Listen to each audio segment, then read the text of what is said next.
Hello everyone and welcome back to Unity of Command. This is the campaign scenario Uranus from the Soviet campaign of the main game. We are entering the second phase or the second half of the Eastern Front here as depicted in this game. And from now on we are going to play mainly in the two Soviet campaigns, interspersed with a couple of Axis scenarios as well.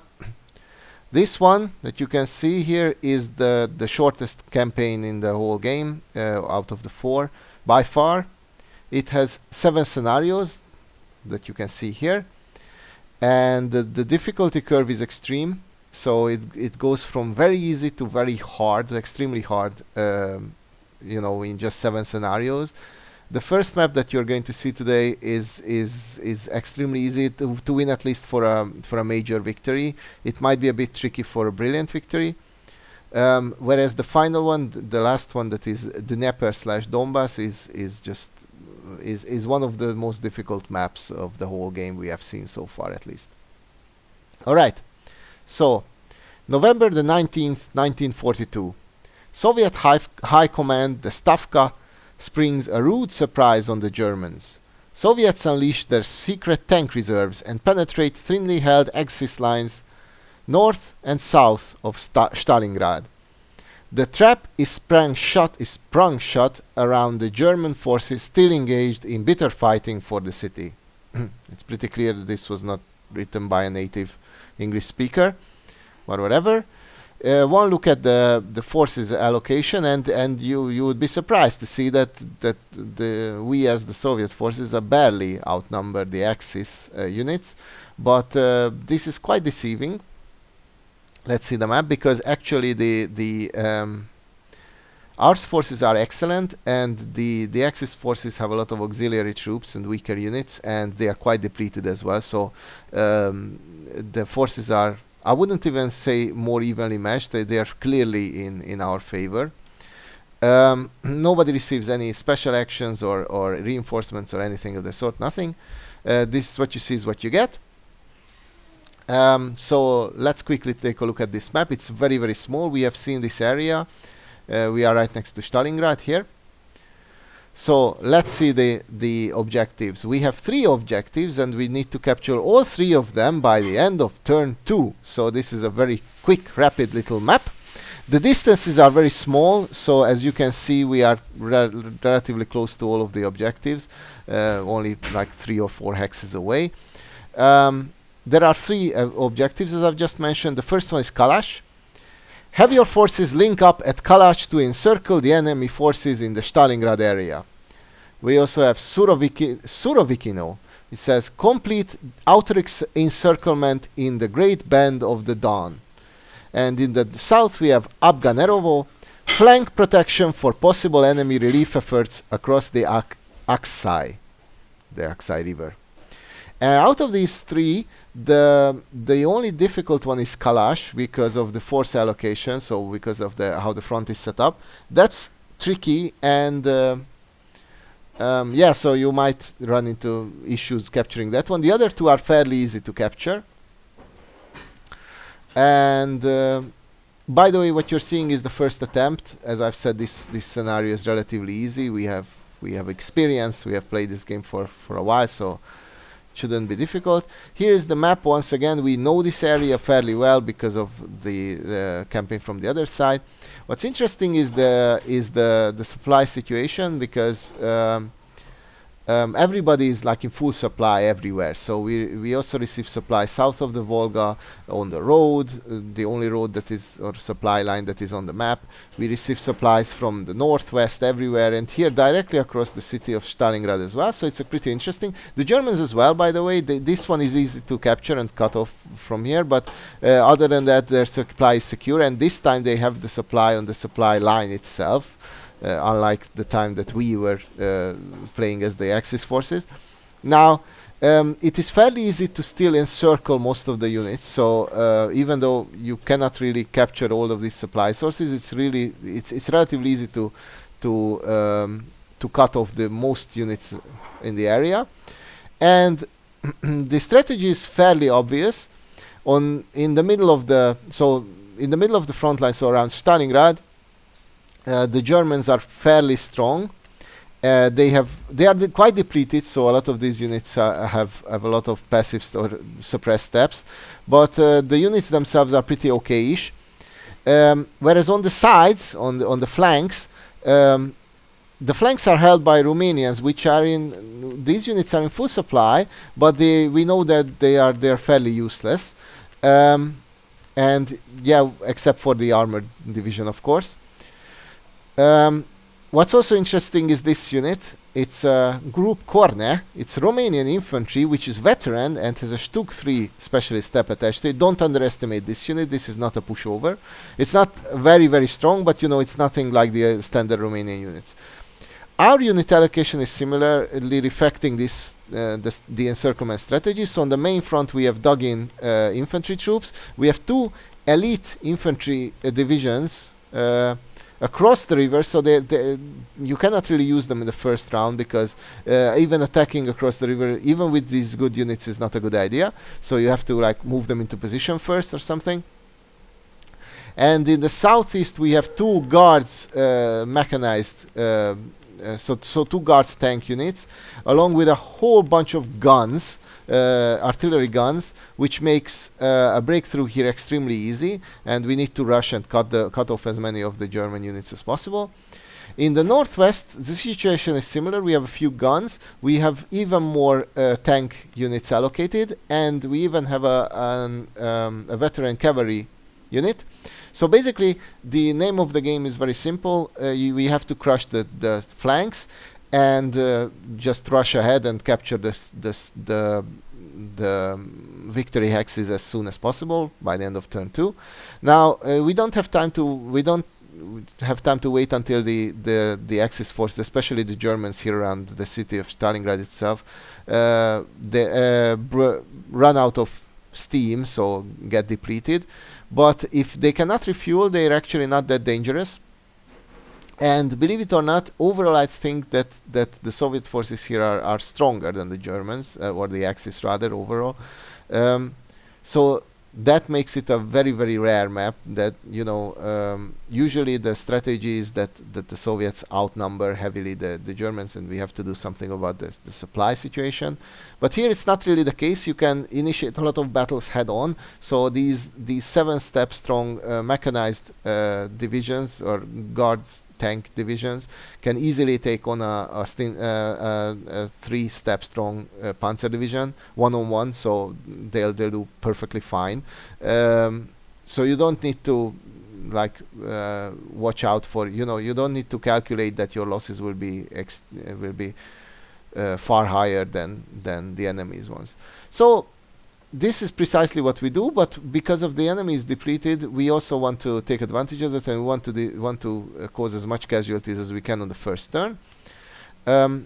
Obviously, the guns should, you know, the infantry divisions with the guns should attack without moving, because then they get an excellent bonuses. And you can already see that here we are creating a kind of a wedge, and don't forget to look at the terrain all the time. So we have a bridge here, and we want to push along this river, the Shire River, to capture Surovikino. So let's see how it works. Unfortunately, this unit for some reason doesn't retreat, which put a wrench in my plans. And I actually thought that I would have lost the map here, but fortunately that didn't happen. Once again, we are severely stronger than practically anything that so even one-on-one we can initiate battles. As you can see, the enemy stands no chance. And with this move, I'm done with the northwestern front line. It's pretty decent. As you can see, we advanced. We are 2 hexes away from the victory X, but more importantly, these Romanian units cannot get there in the northwest, and these 3 units definitely won't hold. And even if the AI allocates forces here from the east, from the main sector, these are also not going to be sufficient for sure. So I'm 100% sure we can capture this victory X the next turn. Now let's see the southeast, the other front line where we are heavily favored. Once again, the guns do a great work, and actually the Romanians retreat.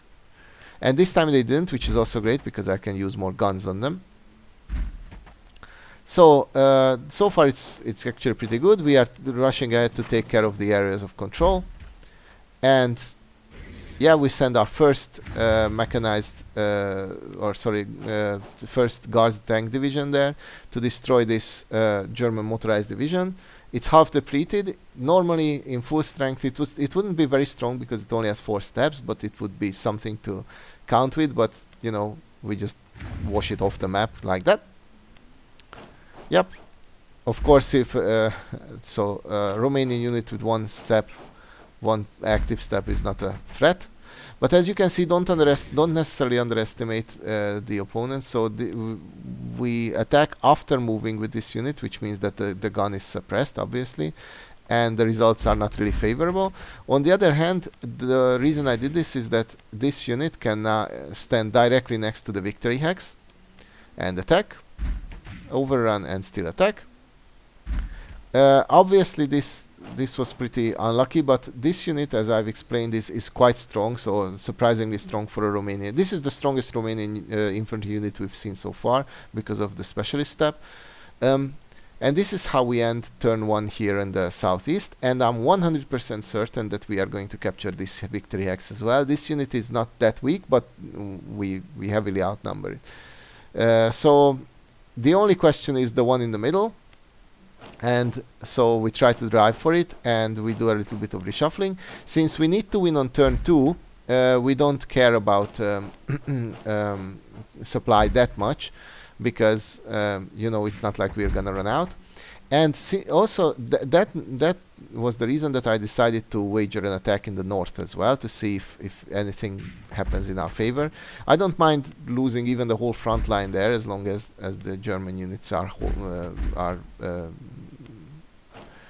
kept there. You know, they cannot just simply reallocate forces, and that seems to be the case. So everything worked out fine. We don't need to guard the other side of the river. I would be happy if the Germans crossed it. So turn 1 for the Axis. As you can see, the pocket is already largely out of supply. Unfortunately, we cannot capitalize on it, but the good news is that these units did not get resupplied, or at least most of them didn't. This Panzer division did, unfortunately, and this is currently these 2 units. They are identical. They are currently the best units the Axis fields on this scenario.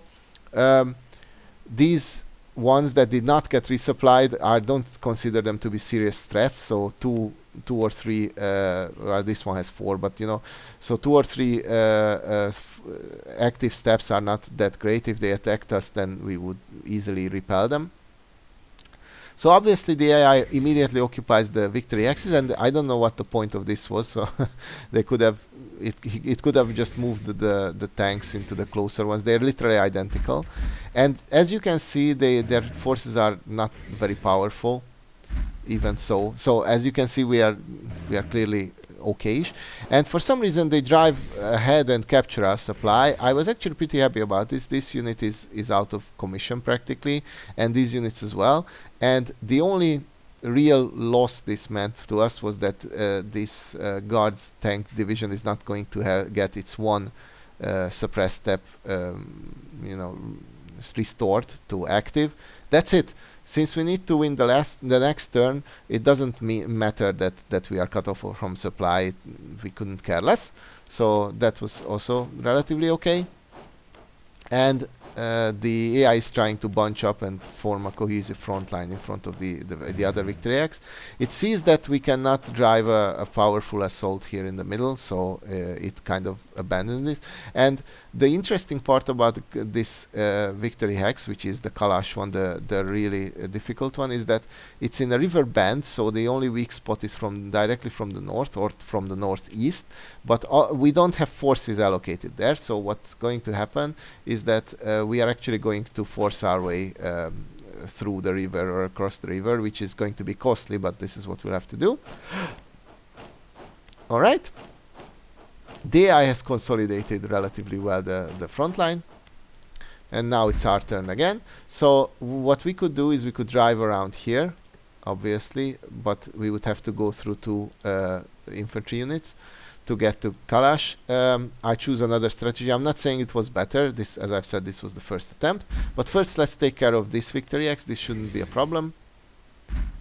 And yeah, it's not, as you can see. Even attacking across the river is okay. We lost 1-on-1, but that's actually acceptable. This Victory Hex is not going to hold either, so yep, it's strong, but you know, whatever.